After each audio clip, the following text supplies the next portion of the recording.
It's a brand new day with Mo and News. It's time to have your say. She's got the scoop, the stories, all the latest trends. Mo's got the news, let's hear it. My dear friends, from politics to showbiz, no story's too small. Mo covers it all. She's got the inside call, her voice so smooth, like honey in the summer sun. With Mo on the mic, you know the news is always fun. Mornings with Mo, the best newsy news in the world. With her style so classic and her stories unfurled. From morning till night, she's got us in the know. Turn on your radio, let Mo's newsy news flow.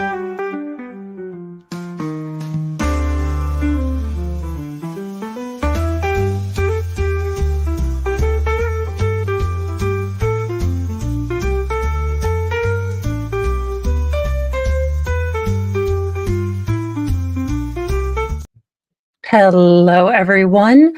Welcome to Mornings with Mo. It is the 17th of October, and just for the occasion today, I am wearing my Lord of the Rings cozy sweater because Sarah does remind me of the Eye of Sauron for some reason. But I will also, housekeeping, just note, if you guys do want to follow Baker and I covering the Sarah Boone channel, or channel for the love of Cheetos trial, I will try to be putting up a poll either the night before, or in this case, since I had a rough night, before we go live at noon. You get to pick which character I will be. To be fair and honest and a little bit vain, I would always pick Detective Goodhair. So I think you guys have a choice between Brows of Justice, the judge, or Sarah Boone today. Because knowing me, I would totally always just pick Detective Goodhair. Good morning, everyone. Thank you for joining. I had to do that where you run and, buy all the things for a sack lunch because you forgot to get them at your weekly grocery stuff. So it's been a fun morning already. In our first story, and you guys know that I do like to highlight people when they do heroic things, and it's going to be heartbreaking, but doggone it, this young man deserves his story to go out there. An Indiana high school student and football star, Bryce Gerlach, 18, unfortunately passed away while shielding others during a festival, mass event. And look at him. I mean, as a mama, this kills my soul, but I hope it brings his parents, his family, his friends a little bit of peace, knowing that they raised an absolute hero. And I know it seems like cold comfort, but doggone it, he gets his story told. An 18-year-old high school football star is being posthumously hailed as a hero for shielding others from, force multiplier fire that erupted at a fall festival in Indiana. Cordon Central High School senior Bryce Gerlach was fatally shot when at least two different groups got into an argument that turned violent at the Harvest Homecoming Festival in New Albany, Indiana, Saturday night. Gerlach, one of three bystanders struck during the shooting, is believed to have shielded others from his group during the hail of bullets, according to WAVE. It was very selfless what he did, and I'm thankful he went out in such a heroic way so that people know and remember him, because that's what he was, a hero. Gerlach's close friend, Tanner Chumley, told the outlet. I'm sorry, you guys. This, it breaks my heart. It really does. Because no matter that he was a hero and he was protecting people, this is such a big, sad loss for this family. And in a place where you thought you would be safe. The shooting began just before 10 p.m. Saturday near State Street and Black Avenue, where the rides for the festival were set up, less than a block away from the Ohio River and the Indiana-Kentucky border. Police say there were likely multiple shooters firing from different directions before striking innocent bystanders. Quote, our initial belief is that all persons who were shot in the incident were completely unrelated to the dispute that led to it, Albany Police Chief Todd Bailey said at a press conference Sunday morning. Bailey identified the persons of interest as Black males in their teens and early 20s, but no arrests have been made since the shooting. And it looks like he was getting ready to go to homecoming here. And as a mom who just, took a bunch of homecoming pictures and had their kids send, homecoming pictures because I am no longer allowed to dress or to shop for dresses with my girls because I made the mistake of asking for a full dress. I was like, "Could we just get something that's about covers them all? Do you have an Amish section by chance?" So they go with their friends now, and I get surprised by their dresses. And I'm like, "Oh, okay. Well, okay." So the suspects who fled the scene were described as a danger to the public. The reckless nature of what they did would lead any reasonable person to say, yes, these are dangerous individuals, Bailey said. New Albany Mayor Jeff Gashan blasted the suspects and the gun violence that killed Gerlach. Quote, we have enjoyed a safe harvest homecoming for 57 years, but sadly, this type of gun violence is now all too common in the United States. Okay, it's the people violence. Let's be real. Let us be real that, had these people had a different instrumentality, say, like Sarah Boone, baseball bat, or, anything else, you know, knives, things like that. These people are still fighting because they got into a argument where someone felt disrespected. This is ridiculous. You don't. This is a heart and society or a soul problem, not a GUN problem. And I hate to be that blunt, but this is how I feel. And you are welcome to disagree with me. Just keep it kind in the comments. But honest to goodness, this is a soul problem. This is a not being able to walk away, to take a slight as something that deserves a duel. Honest to goodness, if I were president, I would just make up dueling fields again.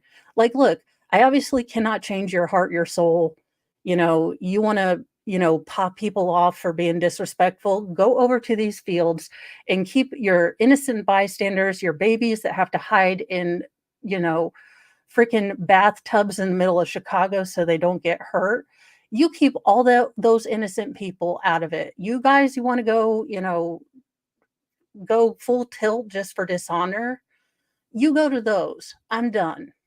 I am so done with, saying that it's the, inanimate object's fault. No, no, it's not. It's a soul problem. And, we can just agree to disagree if you believe it's just the scary, Glock.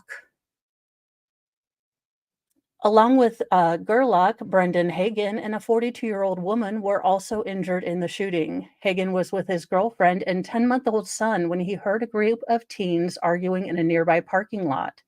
The 22-year-old began walking away when the shooting began.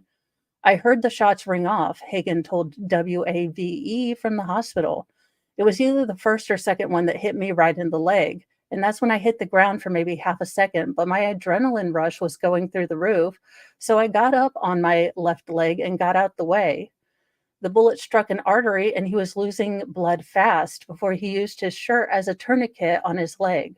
He was hospitalized in serious condition.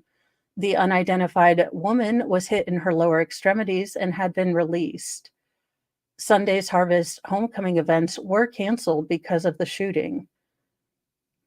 Gershon was scheduled to play his final football game Friday as part of a senior send-off, as the teen and father were actively looking for colleges to play and attend. And I'm sorry, y'all, but this is just hitting me because, I have a senior. I have these pictures, and I could not imagine the heartbreak of, sitting down with your kid, your baby, and feeling like, okay, we've raised you and you're getting ready to fly off into the world. And that fear that every parent, every auntie, every cousin, every, person that has a kiddo they love in their life, of knowing, okay, I thought I've kept you safe now, but now I'm releasing you into the world. This nest will always be a safe place for you to land, but I want you to spread your wings and fly. And this parent got robbed of that just because some people had a beef with each other.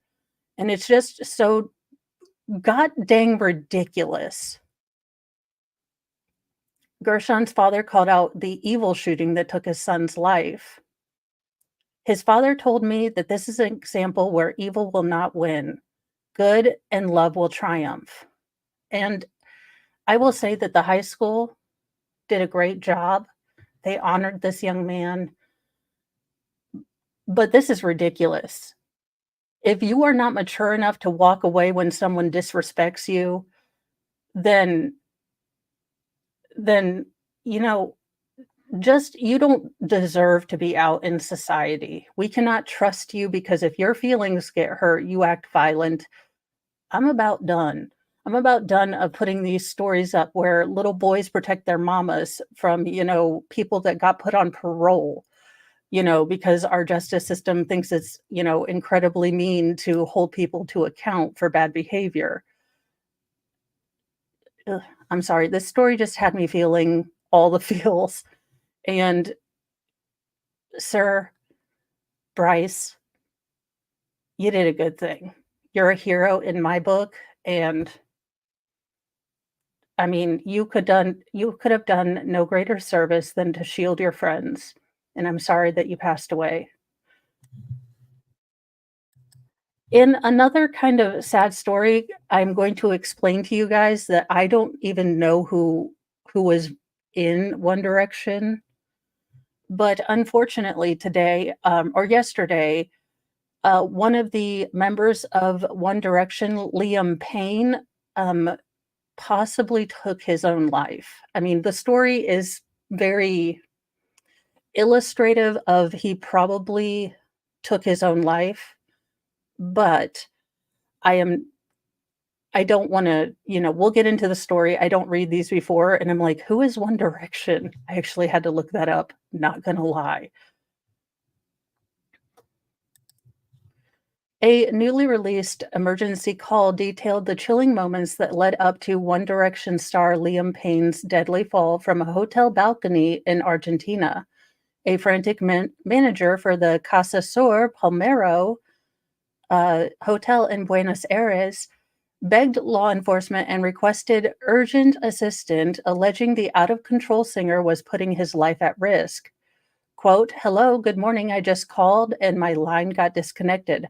I'm calling from the Casa Sur Hotel in Palmero, Costa Rica," the manager is heard saying in Spanish in audio obtained by the Sun UK.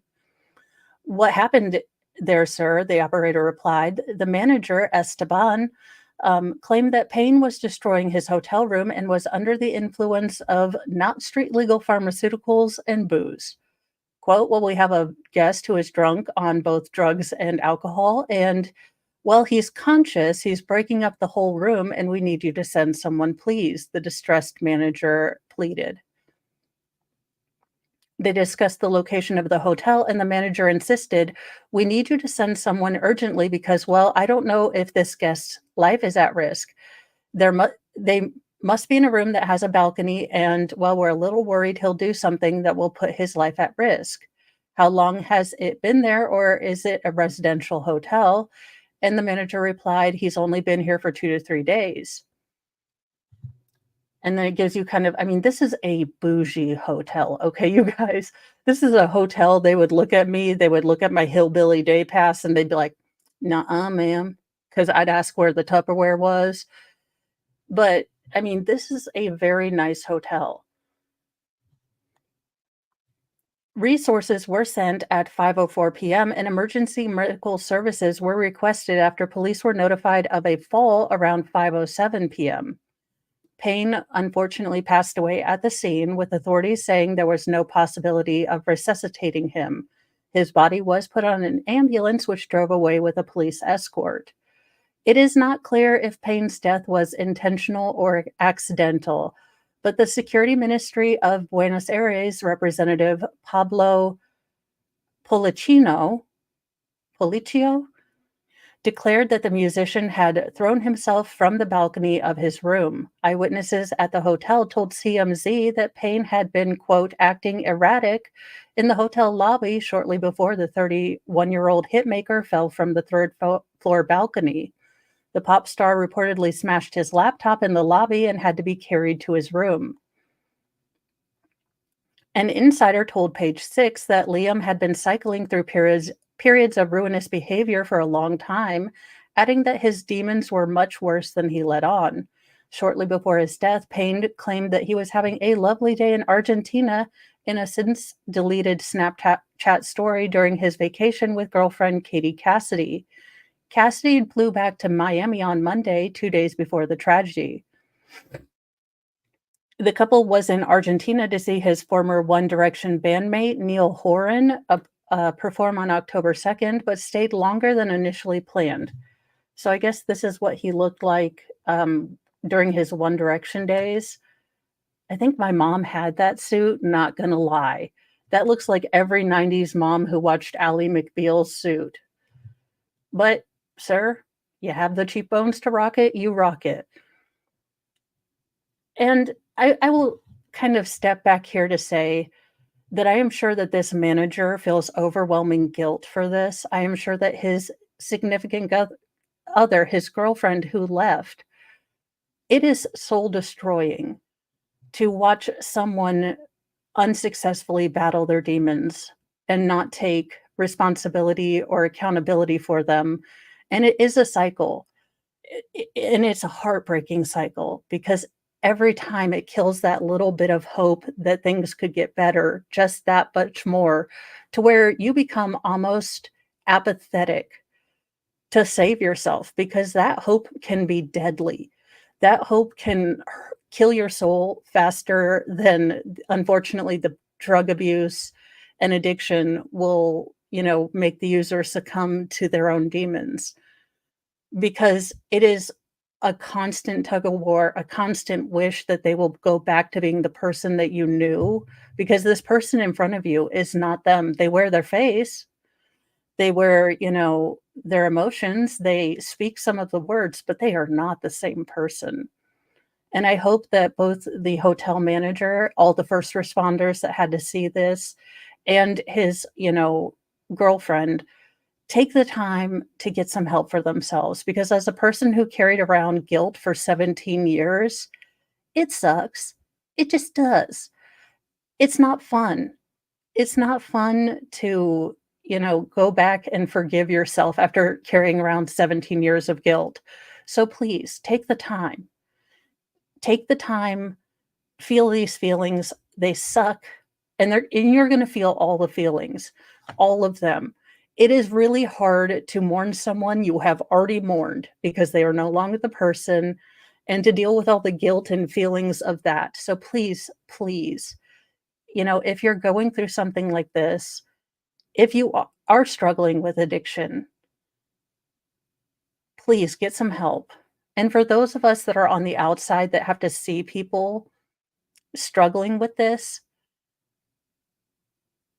get some help yourself. Also, it is an incredibly taxing and soul destroying thing to watch the person you love become a person you barely know, don't feel safe with, and are legitimately scared of sometimes.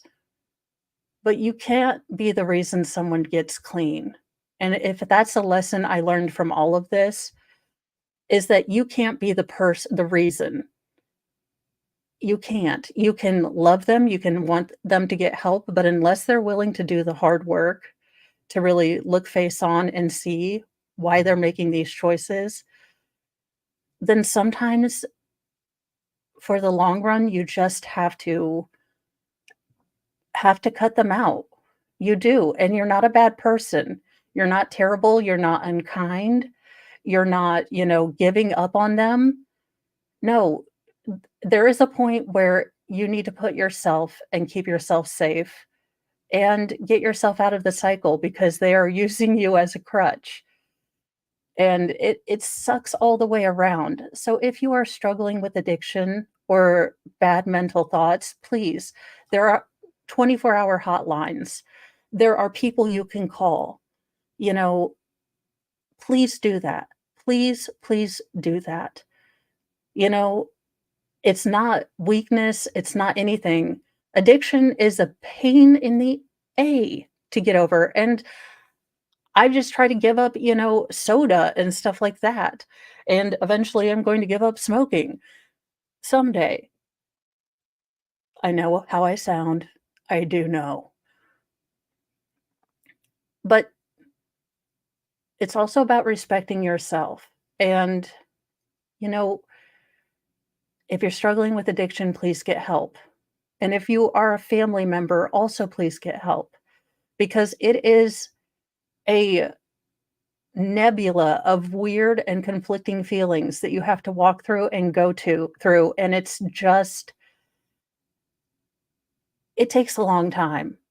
Not gonna lie, I got busy avoidance. So I had 2 children, under the age of 2 and no house. So I got to be super busy for a while and threw myself into work and being the okayest mom I could be. But now I'm paying for it, and I really don't want anyone else to have to go through 17 years of just BS.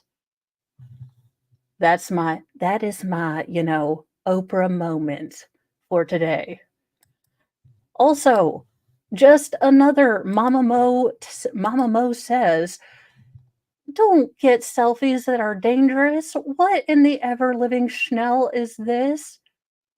Also, you see it's dudes. I'm not gonna comment because I think my youngest, most feral would so almost, unalive himself for a good picture. So, as a mom with a youngest, most feral, no picture, no Snapchat, no Instagram, no TikTok-y thing is worth putting yourself and your photographer in danger. Just absolutely redonkulous behavior. A shocking video shows a tourist, 20 years old, swept away by a massive wave while posing for a photo in Indonesia as friends stood by helplessly. A 20-year-old man was swept away by a giant wave while posing for vacation photos, which were captured by his friends who could not do anything. Ronnie Joshua Shimjanuk was visiting the Indonesia coast with his group of friends Sunday when he decided to try to get a picture of waves crashing along the craggy coast of Kendung Tumpeng Beach in East Java, according to the Mirror. The water was initially calm, and some of Ronnie's pals were swimming off the coast's massive rocks, but the placid waters soon turned volatile. The video posted to social media was horrifying, showing the moment Ronnie was enveloped by a massive wave and pulled out into the Indian Ocean. In the video, Ronnie can be seen holding his hands above his head on a precipice of a massive rock formation, while his group of friends stand further away at a safe distance from the water. I mean, you guys, nothing is worth this. Nothing. You're not even centrically aligned with the photo. It's not just no. We have Photoshop. The wave can be seen swelling behind Ronnie, who is completely unsuspecting. The force of the water knocks Ronnie on to his hands and knees, and apparently he slips down the rock face into the rough waters.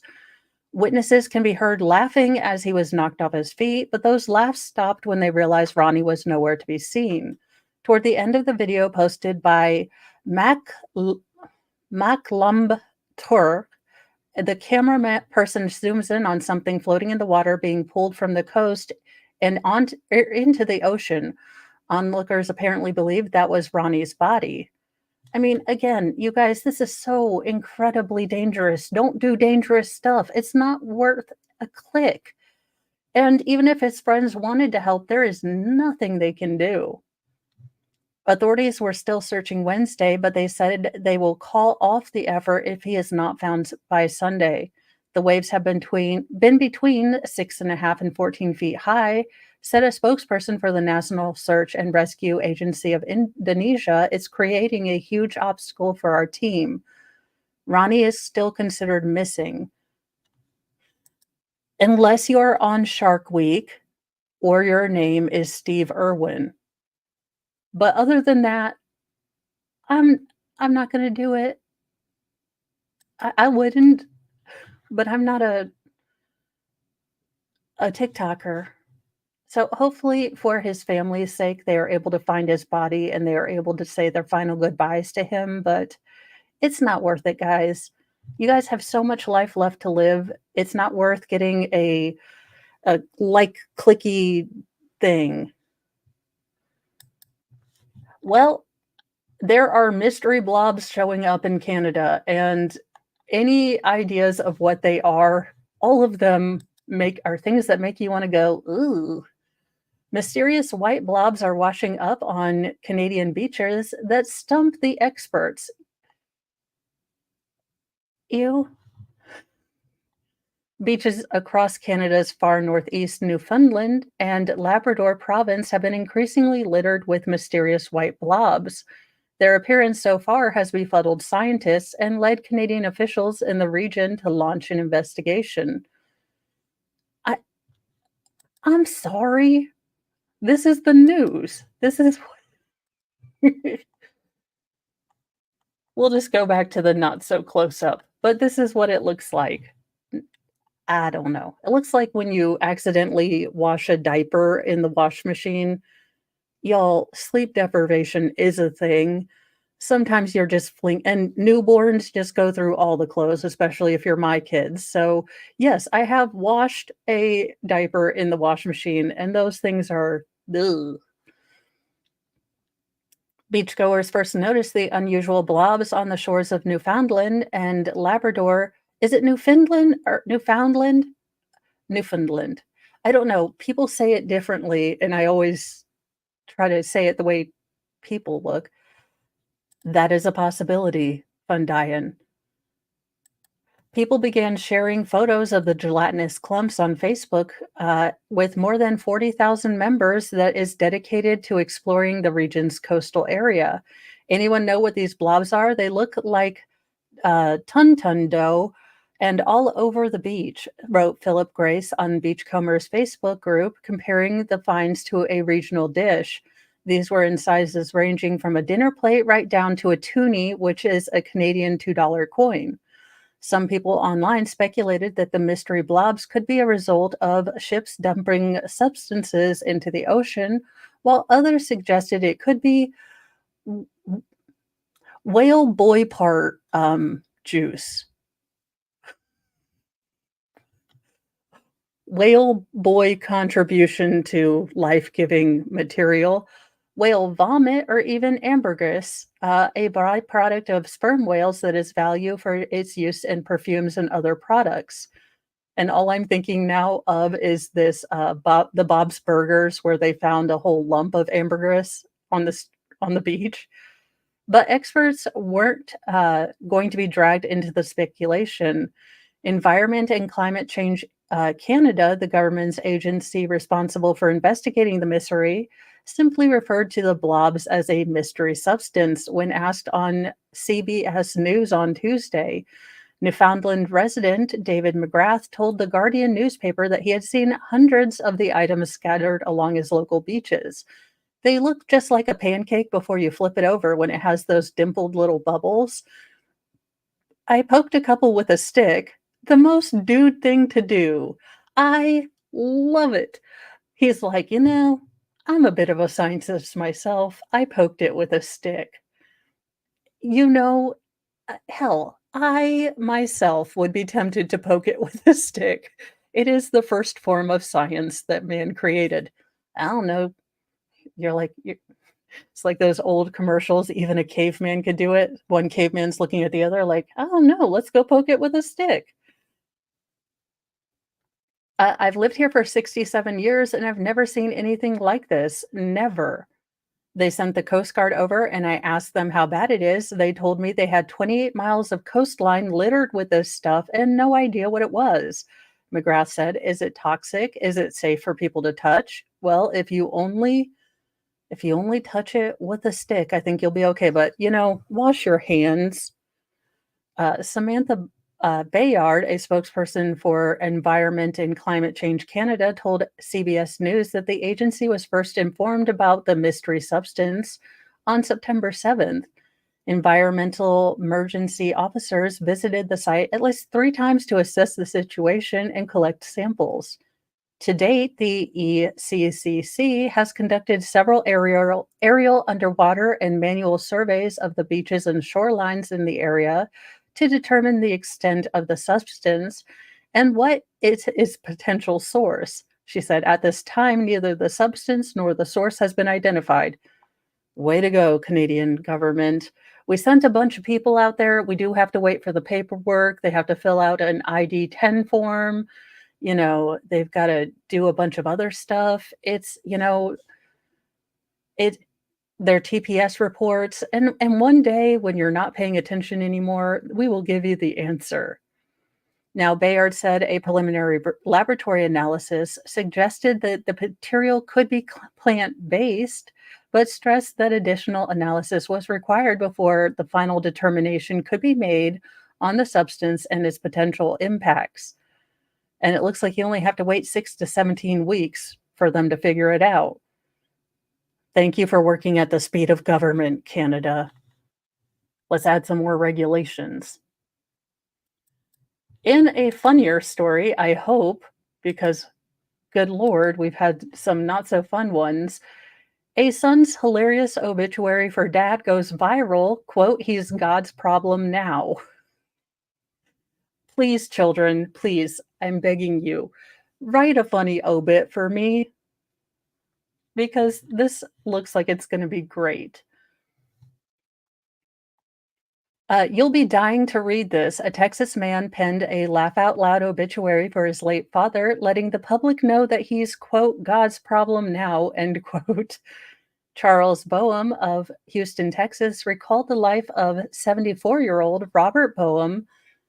And thank you for the super chat, Unhung Hero.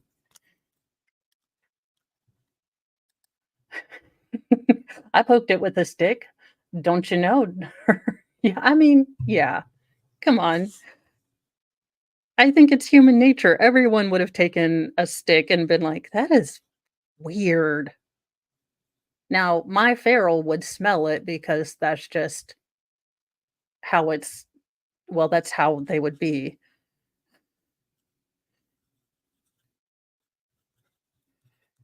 Thank you so much. I've covered up my board, so I need to move all of my stuff because I am attempting to reorganize my room. But I do it in, chaos demons, semi-good, semi-neutral form, so it's gonna take a while. Let's see. In the most unconventional, hilarious way, with a candid telling of who his dad really was. "Oh, dad all cleaned up." However, it was not out of disrespect, the 41-year-old said. Instead, it was more an honest tribute to the man who raised him and a chance for his small town of Clarendon, Texas, to laugh one more at its beloved fellow residents. Quote, "Robert Aldoff Boehm, in accordance with his lifelong dedication to his own personal brand of decorum, muttered his last unintelligible and likely unnecessary curse on October 6, 2024. Epic. Epic. Shortly before tripping backward over some stupid bleeping thing and hitting his head over the floor, or on the floor, the obituary began. I mean, sounds about truthful to how I'm going to go out. Boehm then recapped his dad's life from start to finish, saying that his 1950s birth, quote, "God immediately and thankfully broke the mold and attempted to cover up the evidence." His son then recalled the special days when Robert became a father to his 4 children. Raised Catholic, Robert managed to get his wife Diane pregnant 3 times fast enough to just barely miss getting drafted into the Vietnam War. by fathering Michelle, John, and Charlotte between 1967 and 1972, the obituary read. Much later, with Robert possibly concerned about the brewing conflict in Grenada, Charles was born in 1983. Charles also recalled that his father, who worked as a semi professional truck driver, not to be confused with a professional semi truck driver, had a penchant for collecting antique weaponry as well as harmonicas.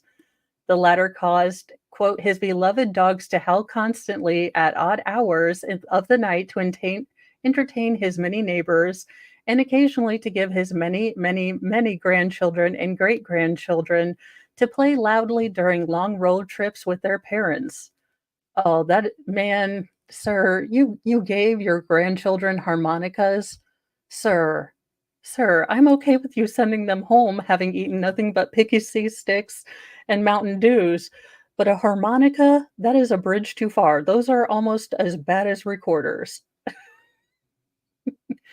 In addition, Robert's late life hobby of shooting guns led him to, quote, blow not one, but two holes in the dash of his own car on two separate occasions. Charles' mother and Robert's wife, Diane, had passed away in February. The loss was jokingly framed as, quote, God finally showed mercy upon her so she could get the heck out of here for some well earned peace and quiet. Aw. Without Diane to gleefully entertain, Robert shifted his creative focus to the entertainment of you, the fine townspeople of Clarendon, Texas. We've done our best to enjoy and weather Robert's antics up to a point, but he is God's problem now. And look at them. They're still, I mean, I can't imagine living with someone for, 50 plus years and then they're suddenly gone. It has to be just destroying, but, he managed to give out harmonicas to all the young children of the town. I'm sure that was helpful and appreciated. But look at them, they're so sweet. He's wearing a boutonniere, she's all snazzed up, got her little, cute necklace on. The humor-filled obituary went viral, catching significant attention online as people expressed that they wish they would have gotten to know Robert. Quote, Clarendon is a town of 2,000 people, Charles told the outlet. I knew a lot of people would love it, but I was shocked when it really started blowing up. Jokes aside, however, Charles took the opportunity to address the isolation his father dealt with in the final months of his life since his wife passed and the loving care that, locals offered. When I tried to get him some mental health help, he admitted to me that he was scared and wanted me there with him. And look at this. I mean, a person is by your side for most of your life. You had 4 children. And he was probably expecting to go first. I know Mr. Mo always jokes like, "You'll get a pool boy after I'm gone," but that sometimes is mostly the natural order of things. And I can't imagine having someone, who knew you inside and out and then to lose that person. We all visited him when we could, and the good people of Clarendon looked in on him and helped him out a lot. But it was hard for him looking at my mom's empty chair, and I'm 600 miles away. Now, Charles wants to use the punchline filled obituary to raise awareness that his father is one of many who have faced loneliness in their senior years. I'd have to say, if I want anything to come from all this, it's for people somewhere, or for people everywhere to support the mental health of people in little rural towns, he added. They're going to retire, and when they're old, their kids scatter and they end up alone, and a lot of people slip through the cracks. As for Robert's final arrangements, the Boehms encouraged funeral goers to, quote, just dust off whatever outdated and or inappropriate combination of clothing you have available to attend. A tip jar will be up front, and flowers are also acceptable. This sounds like a great family, sounds like a family that love to joke and laugh with each other, and I hope his kids carry that on in their relationships. Seems like, he was a character and his wife was a character, and, you know, have fun with it. Death is so hard.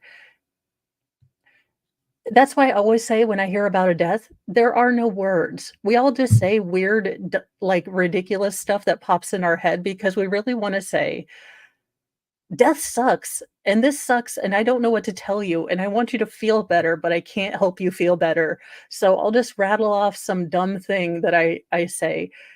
And that's why if there's any general advice I can give you if you know someone who's grieving a loss,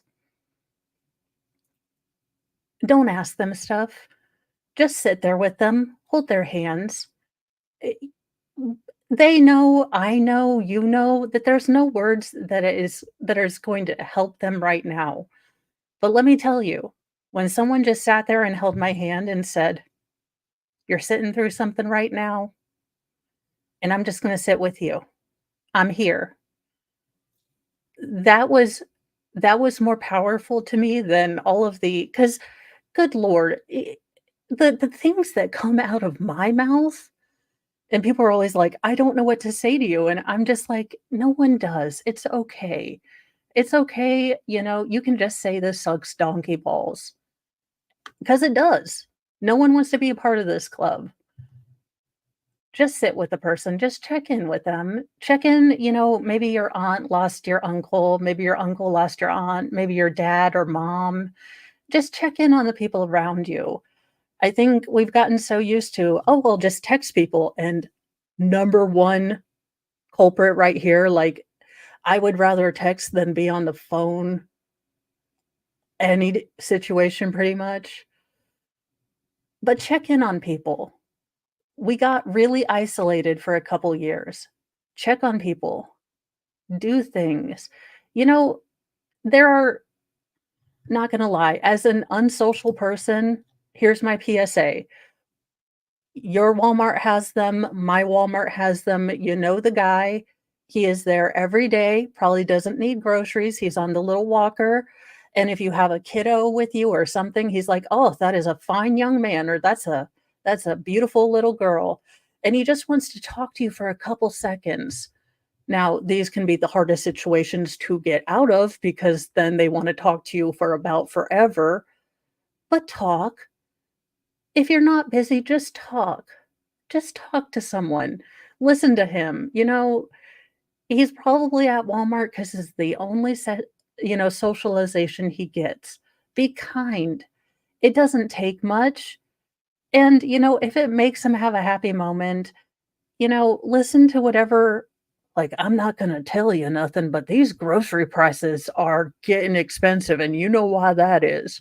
And usually they'll go on to something political, which I may or may not agree with, but I just kind of smile. And it really it it's such an easy thing that we can do. That's why I recommend if you are an introvert like me, you know, give out compliments. You like someone's shoes? Say, "You know what? I love your shoes." You find someone's t-shirt funny? "That is a funny t-shirt. I like that. You made my day." Things like that.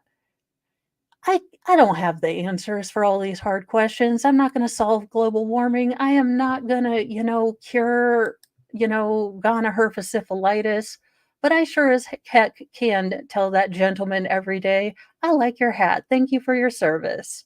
Nice to see you." Even when I don't want to ever really talk to anyone and the most anti-people person, but just try it, just for a little bit, and you will see people's faces light up. And it's a good way for us introverts to kind of get out there and, do what we can to be better human people. And thank you so much, Lexi. Now, what in the Hades in a handbasket is going on here? Quote, "Someone knows the drunk dude. Thieves steal 100 right-footed shoes from a store, causing 500,000 or not 500, $50,000 of, damage." Why would you only take right shoes? I mean, I feel like we'd be able to find you because 'cause you'd only have one, I don't know tennis shoes. I'm guessing a Jordan of some sort or, Nike. I don't know. Although I think Nikes are made by Jordans. Y'all, I don't know. not going to spend 600 bucks on a shoe. So, unless it's Sailor Moon. Again, the way to get Mo to spend ridiculous money on stuff is just slap Sailor Moon on there. And I'm like, I need it. Talk about starting your day off on a wrong foot. Police in Ohio are investigating after some thieves broke into a shoe store.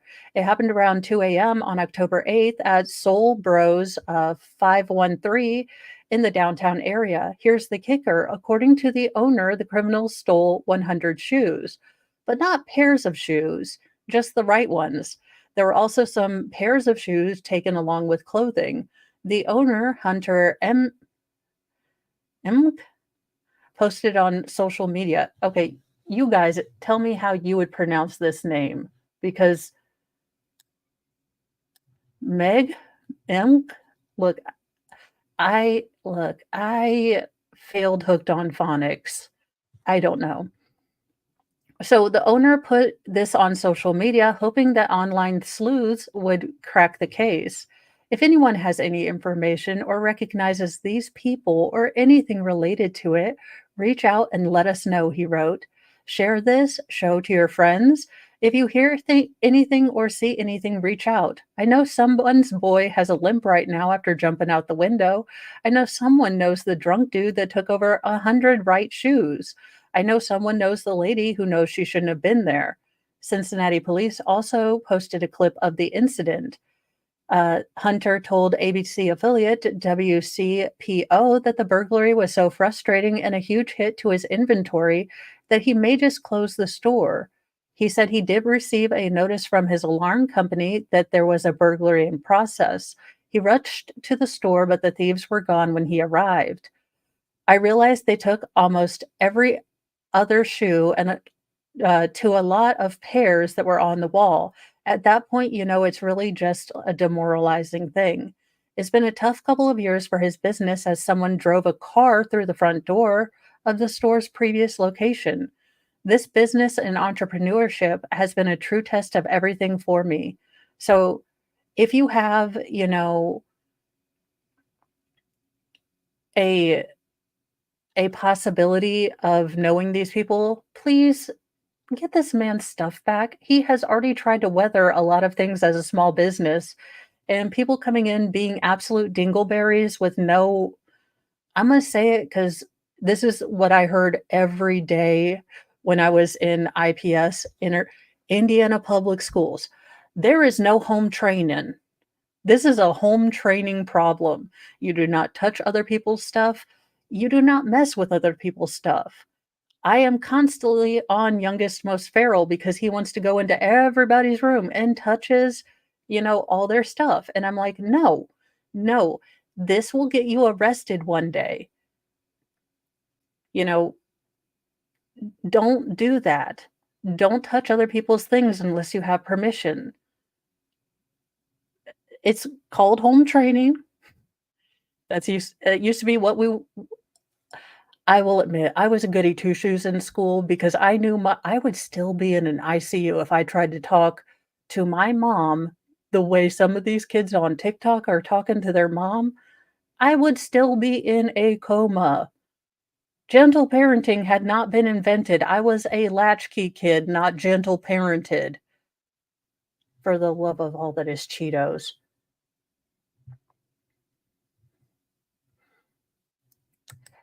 In, kids doing better things than stealing, people's right shoe, a forgotten Civil War veteran will now get a proper tombstone thanks to two New York middle school students. Again, New York Post never changed. Never have a video related to any of the articles that you're covering be the video. A forgotten Civil War veteran who died without a proper burial is finally getting recognition thanks to two eighth-grade students in New York. Kendall Peruzzini and Mary McCormick spoke to Fox News Digital on Wednesday about their efforts to commemorate Daniel Walterhouse, a Union Army veteran who died in 1910. Both teens attend Albion Middle School in Western New York. Walter House, who died in Orleans County, New York in 1823, died at Orleans County Alms office or house about 87 years ago. He was an Orleans County native who enrolled in the 4th Michigan Infantry 1861. Tim Archer, a retired service learning teacher at the middle school, told Fox News Digital that the former Union soldier spent about a decade of his life at the poorhouse. And thank you, Luna Cat, for the super chat. Thank you. It's a little bit hard some days where you honestly feel like, are they even listening? Are they even paying attention? Especially when you have to say things a gajillion and 12 times. So thank you. Sometimes you need to tell the moms they're doing okay, even though you feel like sometimes you are just talking to a wall. So thank you for that. He had been injured during the war and spent time in a Confederate prison camp. The almshouse was a place where people that didn't have anybody to care for them came, the teacher explained. Anyone from people with mental, physical disabilities, babies that were unwanted, up to the elderlies, immigrants that didn't have family in the area, and blind people. The Orleans Almshouse was in operation from 1830 to 1960, according to Archer. In 1910, Waterhouse was buried in an unmarked grave in a section of the poorhouse cemetery for people who couldn't afford a headstone. Archer was familiar with the cemetery for years and was contacted by a historian from Michigan who inquired about a Civil War veteran buried in the cemetery. The retired educator presented the research opportunity to McCormick's mother, a secretary at the school. In Archer's mind, there was no better researcher to take the summer break opportunity than Perzini and McCormick. I've had both of these girls as students a couple years ago prior to my retirement, so I knew they were good students and great girls, Archer explained. I knew they would do great research. I knew they'd be willing, even over the summer months, to participate in it. After doing copious amounts of research about the forgotten veteran over the summer, the girls successfully petitioned Orleans County legislator to approve a headstone request for Walter House. They're currently waiting to hear back from the U.S. Department of Veteran Affairs to approve their application for a headstone, which is likely. Both girls said they loved learning about history and found the project interesting. They were able to gather a few details about Walter House's life, even though many of the poorhouse's records were burnt in a fire. He was a war veteran and he didn't get injured, McCormick explained. He got stabbed, but he did get injured. Sorry. He got stabbed and captured. So I think it's just really important that he gets recognized.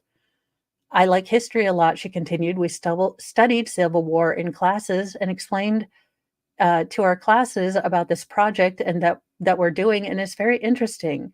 I find it fascinating finding out about the present and past, Peruzzini said. The two 14-year-olds consider it a huge honor to help commemorate Walter House, whose service they admire even after 160 years. It's an honor for me and Mary because he should be respected and appreciated for all he's done.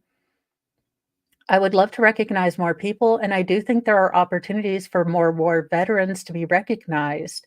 And out of this whole experience, I think we can really learn to appreciate everything we have because we've learned about the almshouse, how much they didn't have, and how hard it was for these people. So for Daniel to get recognized would be amazing. Archer told Fox News Digital that Walter House served his country in a unique way and said that the project was an important learning experience for the girls. The poorhouse is kind of an added uniqueness in the way these people were forgotten in their own day, much less a Civil War veteran who served his country in such a unique way for 2 years and was yet forgotten even in his own lifetime. And so that's kind of an added segment to this that the girls have kind of brought forth. The community is going to really recognize this if we can get the headstone in. When kids are able to do their own research and get out of the classroom, it can excite the student more than just reading out of a textbook. Plus, it helps them get to know their community leaders by having to go to the town clerk or the county historian or presenting in front of the county legislator. And, what a good thing. Again, what a good teacher to really know which students would benefit greatly from this, would be good workers, would work together. And, what a good idea for kids these days. Sound I am closer to get off my lawn territory than hot topic territory, not gonna lie. But to see young people doing something positive and something for someone else and understanding all of the blessings and, convenience they have in their life, learning about the convenience that other people didn't have, it's just absolutely heartwarming, and sometimes we need that. Yeah, no, I you could not pay me to be a teacher unless I got a taser these days, because that's a no. One kid would get a whole lot smart with me, and I'd be needing some orange. Well, it could be dynamite or it could be something else, but authorities continue to investigate a container that is suspected of holding dynamite in Tennessee. Looks like they are doing a lot of work on their phones. I mean, they do have a unified command center. I know everything can't be rushed, but when you say we're investigating and then all the still photos shows a bunch of people playing around on their phone, this is why people have a problem with some things. Authorities in eastern Tennessee continued Friday to investigate a container suspected of holding a large amount of dynamite, warning residents that evacuations will likely remain in place through the night. Until we know more, we implore people to stay out of this area, Scott Erland, spokesperson for the Knoxville Police Department, told reporters Friday. We're still dealing with a volatile situation. Residents within 3,000 feet or 914 meters of CMC Recycling, which provides metal recycling service for both residents and industrial clients, have been encouraged to evacuate since Thursday after an employee discovered a 5 by 5 foot steel box with suspected dynamite. Erlin said the employee was using a torch to open the box and caused the contents of the box to start smoking, prompting employees to call the authorities. However, it is still unclear what exactly is in the container. Well, I'm glad it didn't explode when he was trying to use a welding torch to get it open. I mean, to be honest, I have never had to work where I would need to weld, so I'm sure he was just doing his job. But dear Lord, until we believe otherwise, we are going to treat it like it's going to explode. According to police, there is no evidence of foul play and no evidence that the box was left on the site maliciously. Sarah Boone. It is unknown how long the box had been left at CMC Recycling, but it is believed to have been there for several days. Knoxville Police Department has consulted with the FBI and Bureau of Alcohol, Tobacco, and Firearms, who recommended the immediate area be evacuated. Knoxville Mayor, I'm guessing this is India, Kincannon said that more than 30 people spent Thursday night in an emergency shelter set up for residents who evacuated. That shelter will remain in place as the investigation continues. Overall, more than 1,000 people have voluntarily evacuated the area. If there's an update on this, I will let you guys know, but what who has a box of dynamite just laying around? I mean, I don't know. And just because I wanted to end with this, because she is a horrible dumpster fire, corroded, trash water full of little wiggly, squirmy things. This this chick right here, okay, Susan Smith, thought she was going to pretty herself up, get, herself a new man or men, and go out on parole, just bouncing back from life after she unalived her 2 children because she wanted to get a date. This chick was like Sarah Boone in it all the way. She's got a glam squad and she was ready to go. Thank you, Wolfram. This chick needs it. If anyone needs slow, good to know. But apparently, old Susan was, counting her chickens before they hatched because she got herself into a bit of trouble because she's dumb and she's a vile human. Killer mom Suzanne Smith has been convicted of a new disciplinary charge after speaking with a documentary filmmaker weeks before her first parole hearing. This 53-year-old trash water was sentenced to life in prison in 1995 for unaliving her two children, and she was also convicted of communicating with a victim or witness of a crime on August 26th and convicted on October 3rd. Christy San, Director of Communications with South Carolina Department of Corrections, told Fox News Digital. Smith agreed to provide the filmmaker with contact information for friends, family, and victims, including her former husband. Yeah, they get a little ticked off if you try to bring people not related to this, in fact, your victims, into you trying to make money off of being a total trash person.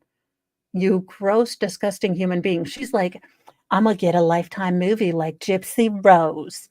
She's like, she's popping her collar a little bit. She's gonna get some white rain out. She's gonna do the claw hammer bang, and she is back. But no, no, people, they get a little pissed off if you try to, bring people in and dox them.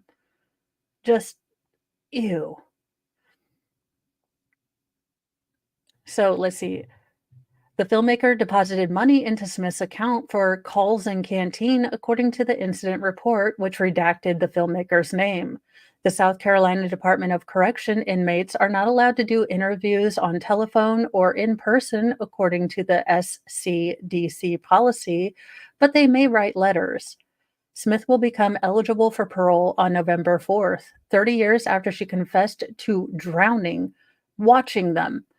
Not, she didn't just she watched that car fill up with water, probably heard those babies screaming, and she wants to make a daggone Lifetime afternoon special with Meredith Baxter Birney and Judith Light in it. Kiss my behind, ma'am. You stay in prison forever. So her 3-year-old son, Michael Daniel, and 14-month-old son, Alexander Tyler, in a South Carolina lake. And not only did she do that, but then she had to pull the most Karen, the most ridiculous racist move by trying to say, no, it was an African American man. So these police were going all through, neighborhoods looking for the man that stole the kids. And she sat there and lied and put people through police interrogations, having to show them, where they were. Every single thing. Just ridiculous. In their conversation, Smith and the filmmaker discussed conducting an interview and even filming a documentary and ways to pay for it. They also discussed Smith's crime in depth and the events leading up to and after, including details like what's in the trunk of the car when I get into the water, her plans to jump from a bridge while holding the boys. But one woke up, the incident report says. Smith lost her telephone, tablet, and canteen privileges for 90 days beginning on October 4th. The charge is not a criminal one, but rather an internal disciplinary conviction. It is her first disciplinary action in almost 10 years. The SCDC inmates are issued tablets that are secured for correctional use. These tablets can be used to make monitor television or telephone calls and send monitored electronic messages. They are considered a privilege.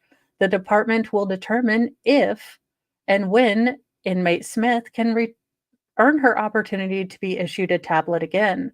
Smith's telephone conversations with the filmmaker are not the first calls she's made that have sparked attention. Over the past 3 years, Smith has courted nearly a dozen suitors. Dudes, what is your issue? What about this face says I'm not going to put you in a car and rush you down a boat ramp either? Unhung hero for $5.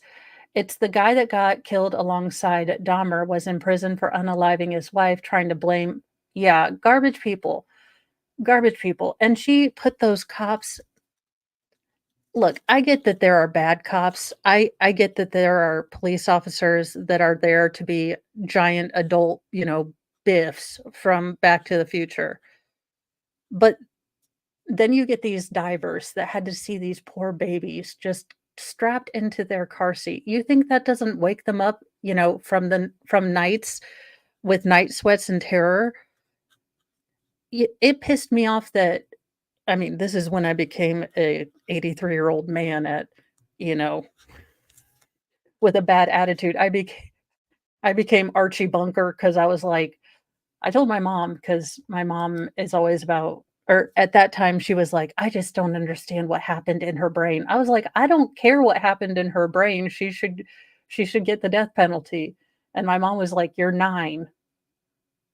And I was like, "I don't care." My inner, Ed, or not, who was the one that did all the roast?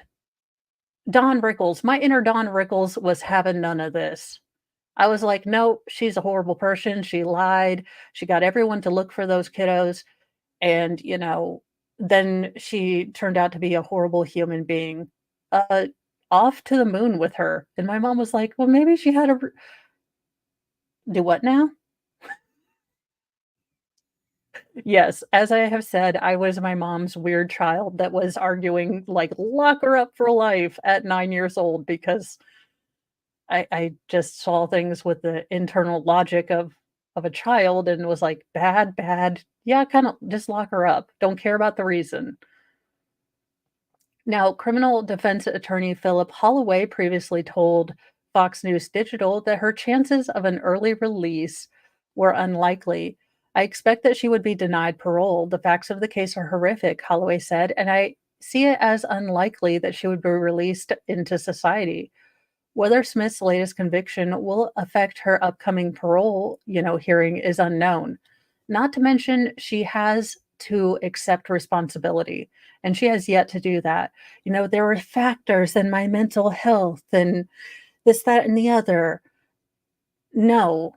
You know what? We'll give you another, 20 years, see if you can figure out, what garbage behavior brought you to this and take responsibility. And what a terrible thing to drag the survivors, her ex-husband, you know, the grandparents, if they're still alive, anyone who knew those boys. Every time there is a parole hearing, someone has to speak for the victims.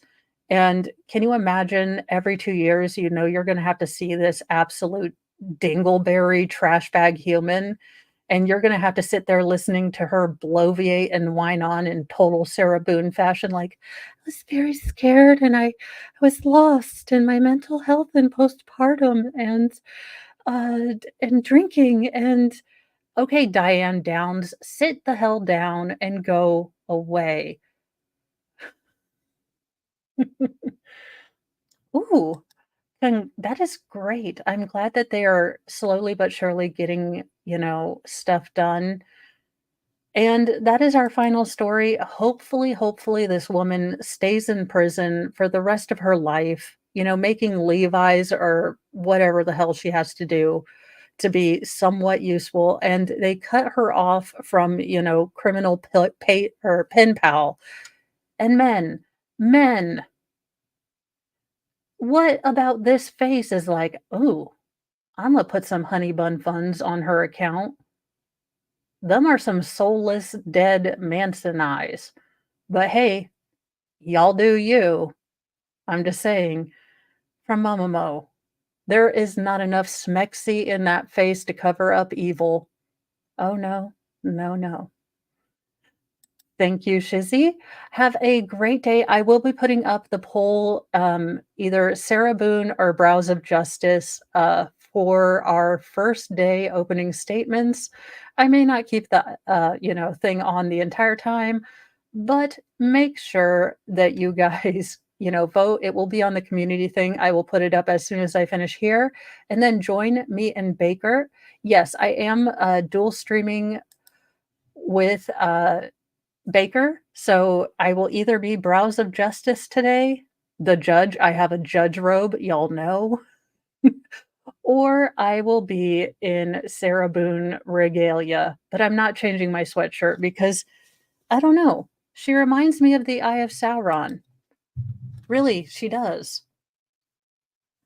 And this is the most okay, so you guys, when I talk about, quality of these, this is actually knitted. It's not printed on, it's actually knitted in the pattern is knitted into the sweatshirt.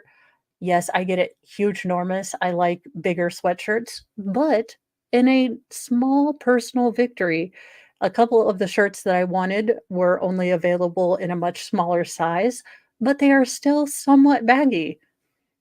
So, if you have personal goals that you are attempting to achieve with your health or anything, just remember, small steps. It didn't take us, me personally, I ate my feelings and a bunch of Mike and Ike's for 2 years. Okay. Like I had like a box for every occasion. So it's not going to take, it's not gonna you're not gonna get an ab in a week, no matter how good you are, though God, I do think that would be positive reinforcement. I'm just saying, just 1 ab for 1 week, get us thoughtful about our stuff, but do what you can do. There's always some way you can adapt and figure things out to work for you. No, you might not be able to do what you used to do, and it took me a long time to get out of that mindset. And like I said, I had a 2-year pity party. But when you're ready to change, you can find, you can find things you can do. It doesn't have to be extra, it doesn't have to be bougie. You don't have to sign up for bar class because that looks like yoga and pain mixed together to do something ridiculous. A walking pad, go on a walk. If you can't stand up a lot, there are chair exercises. I will probably film myself doing one that are hella hard. And they have like he goes hard. And you're like, I am sitting in a chair sweating my bum off. So, definitely do what you can do. I feel a lot better now that I'm doing smaller, better steps. It's okay to treat yourself. It's okay to have a slip up. Don't let that slip up get you down. Since I'm not really doing, fluffy to fit as religiously as I should, I just thought I'd share a little bit and give you guys encouragement because a lot of these fitness influencers, they just never have a bad day where the power of Pop Tarts compels them. I do. I need to so my room is a hella mess. So I need to find my resistance bands, but yes, I have used resistance bands. I use, small dumbbells and that's okay. I You have to change your mindset because I used to be able to deadlift nearly 200 pounds sumo style. Not gonna lie, you close stance people are weird. We're women, we should use our thighs. That is the only reason they are there, is to help you deadlift. But it is really humbling. But look at your victories from what you were not doing. It's all that is, and do things, look at stuff, do things. Don't be afraid to try uh new things. Okay, I'll set you up with the one that does a really good job first, and then I cannot remember the name of the man that tries to kill me, but Caroline Johnson. Now, I am going to warn you guys, this woman is perky beyond all safety measures and positive. Like she is smiling because she will have your ass like running feet. And then she's like jumping jacks, and you're supposed to jump. And she is just smiling her pretty little behind off. And you are over here like sweat in your eyeball, like you got the boob sweat going on. And it is, it, it is hard. I started looking at chair stuff and I was like, this can't be that hard. So Caroline Johnson is really good. She has a lot of modifications. She actually has a degree in training and had her own foot injury which is why she kind of did all of these things that were not weight bearing. But um, look, and youngest most feral is out the will because he comes in as I'm like trying to do freaking staying alive on a damn chair, sweat in the eyeball, silently out loudly cursing. And he's like, "She looks pretty and happy, and you look sweaty and gross." And I was like, "Away from me, child. I don't have the energy to get up and deal with you. You're out the will."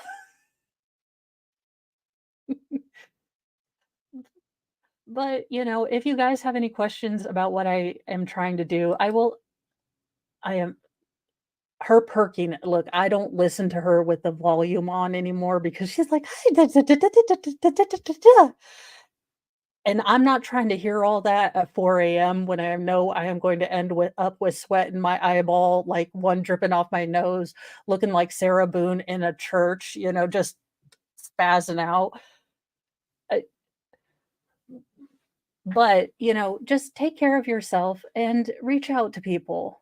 I know I am not the most extroverted person, but I have noticed since I've made a goal to try to interact with people, as I say, compliments are the best thing because they're kind of like a sniper conversation.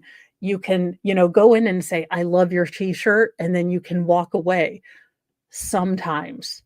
Not gonna lie, here in rural Indiana, you will get sucked into a conversation and you will probably start talking about the Civil War or, someone else's mom and them.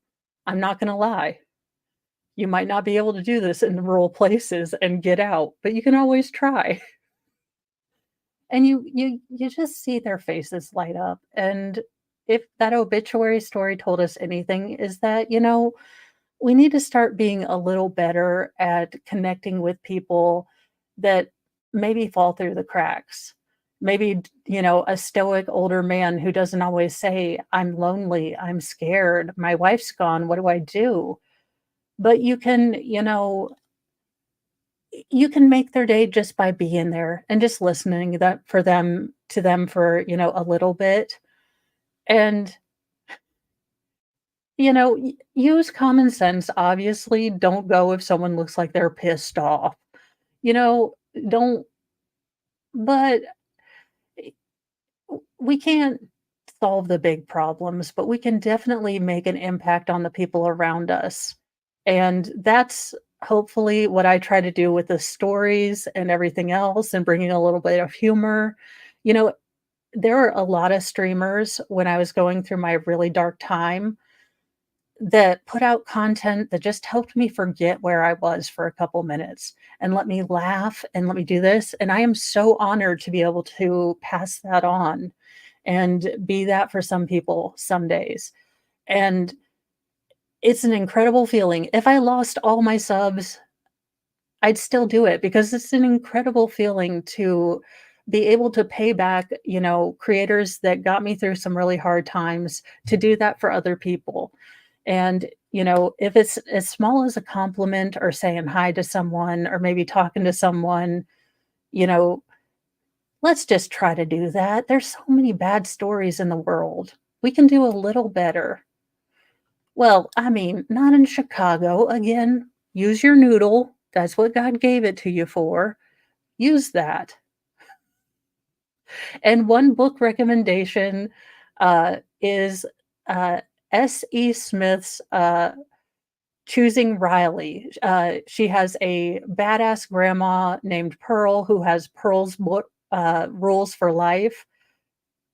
Woman was a genius, plucky character, just a good book to read if you like kind of loud mouthy chicks, that take no crap from nobody, but also are kind and, helpful and mouthy and have a great big purse. Bye, you guys. I will see you at noon. I will put up that poll to figure out who I'm going to be today. And let us get this day started on the right direction and do some good. Bye, you guys.